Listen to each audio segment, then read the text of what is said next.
ఎండాకాలం ఉన్నప్పుడు ఒక చేపలు పట్టడానికి వస్తే మధ్యలో ఎవరు రారు కదా అన్నట్టుగా ఆ నది దగ్గర కూర్చొని దానియేలు ఏకాంతంగా ప్రార్థన చేయటం ప్రారంభం చేశాడు. చాలా రోషంతో ప్రార్థన చేస్తున్నాడు. ఒక రోజు, 2 రోజులు, 3 రోజులు, అలా 14 రోజులు అయిపోయాయి.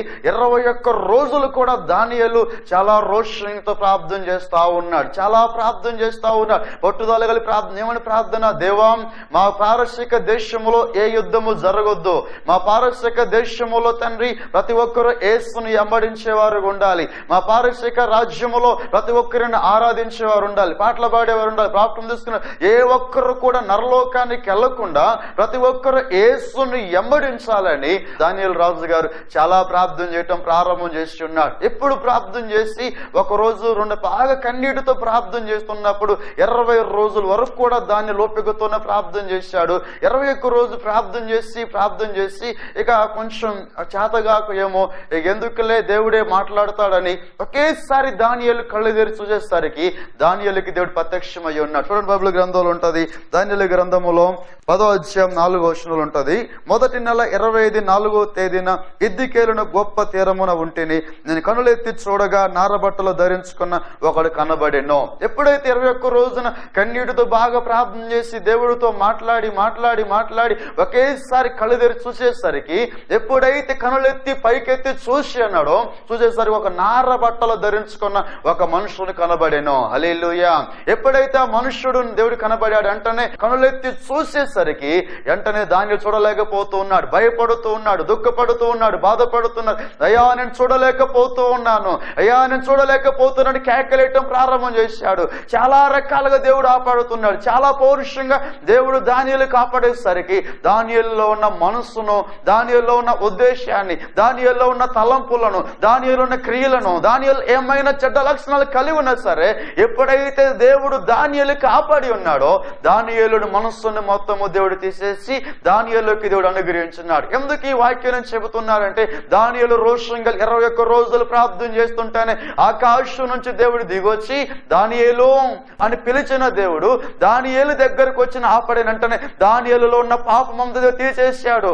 దానియేలు చేస్తున్న ప్రార్థన ద్వారా, దానియేలు ఏమాత్రం కూడా భయపడకు, నేను ఏదైతే నువ్వు ప్రార్థన చేస్తున్నావో, ఏదైతే నువ్వు అడుగుతున్నావో, ఏదైతే నువ్వు ఏడుకుంటున్నావో, ఏదైతే నువ్వు ఇప్పటి వరకు నువ్వు అడిగావో, నేను ఆకాశం నుంచి నీ ప్రార్థన చూశాను కదా, అందుకే నేను పరలోకం నుంచి దగ్గరికి దిగొచ్చినానని దానియేలుతో దేవుడు స్పష్టంగా కనబడిన తర్వాత దానియేలు నమ్మలేకపోతూ ఉన్నాడు. దానియేలు చూడలేకపోతున్నాడు. దానియేలు బాగా కన్నీరు కారుస్తూ, దేవా నేను చూడలేకపోతున్నానయ్యా, నువ్వు నారబట్టలు ధరించుకున్నావయ్యా, మేలిమి బంగారం ధరించుకున్నావయ్యా, నిన్ను చూసే ధన్యత నాకు ఇచ్చినందుకు దేవా నాకు చాలు ప్రభు అని దానియేలు ఇంకా పట్టుదలతో ప్రార్థన చేస్తున్నాడు. దానియేలు ఇంకా పట్టుదలతో, దేవా నాకు నువ్వు ఉంటే నాకు చాలు, నా 21 రోజులు ప్రార్థన చేస్తుంటేనే నాకు కనబడావు, 21 రోజులు ప్రార్థన చేస్తుంటేనే నాకు స్పష్టంగా నువ్వు ఆపాడావు కదా, ఈ యుద్ధము కూడా జరుగుతుంది అన్నట్టుగా దానియేలు ధైర్యం కలిగి ఉన్నాడు. ధైర్యంతో ఉన్న తర్వాత చూడండి, అదే విషయం 4వ అధ్యాయంకి వచ్చిన తర్వాత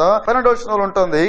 దేవుని ఎదుట నీవు తగ్గించుకొని ఆ మొదటి దినం మొదలుకొని నువ్వు చెప్పిన మాటలన్నీ వినబడుతున్నవి. ఎప్పుడైతే దానియేలు మారిన కానుంచి దానియేలు ఇప్పటి వరకు ఎన్ని సంవత్సరాలుగా దానియేలు ఏ రోజు నుంచి అయితే దేవుడు నమ్ముకున్నాడో ఆ రోజు నుంచి ఈ రోజు వరకు కూడా దానియేలు మాత్రం విశ్వాసం కానీ, దేవుని ప్రేమ కానీ, ప్రార్థన చేయటం కానీ, బైబిల్ చదవటం కానీ ఏ విషయములు కూడా కొంచెం వెనకాలేదు. ఈ రోజు ఎలా కలిగి ఉంటామంటే, బాధల్లో ఉన్నప్పుడు బాగా కన్నీరు గారుస్తాం, శోధుల్లో ఉన్నప్పుడు యేసయ్యా నాకు దిక్కే ప్రార్థన చేస్తాం, కష్టాలు ఉన్నప్పుడు బాగా ఏడుస్తాం, ఒకవేళ సంతానం లేనప్పుడు దేవా నాకు సంతానం ఇస్తే చాలయ్యా, ఒకవేళ రోగంతో ఉంటే రోగం పోతే చాలయ్యా, ఏదైనా చేస్తారు. దేవుడు మంచి ఆరోగ్యం ఇచ్చిన తర్వాత దేవుని మర్చిపోతారు. ఏంటి బ్రదర్ చర్చికి రాలేదంటే కొంచెం బిజీ అంటారు. ఎందుకనగా దానియేలు అలాంటిది ఏది లేదు.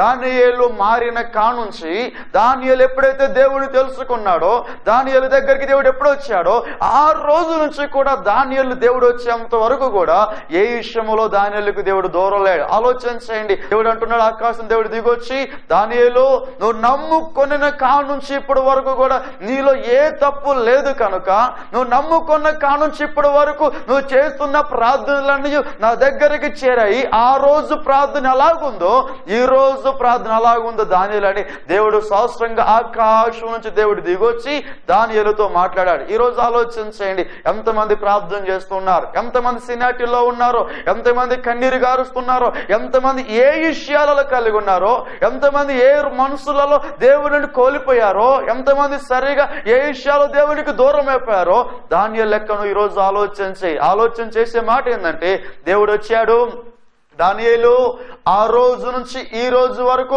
నేను నిన్ను పిలిచాను కదా, ఆ రోజు నుంచి ఈ రోజు వరకు కూడా నువ్వు ఒకే రీతి ఉన్నావు అన్నాడు.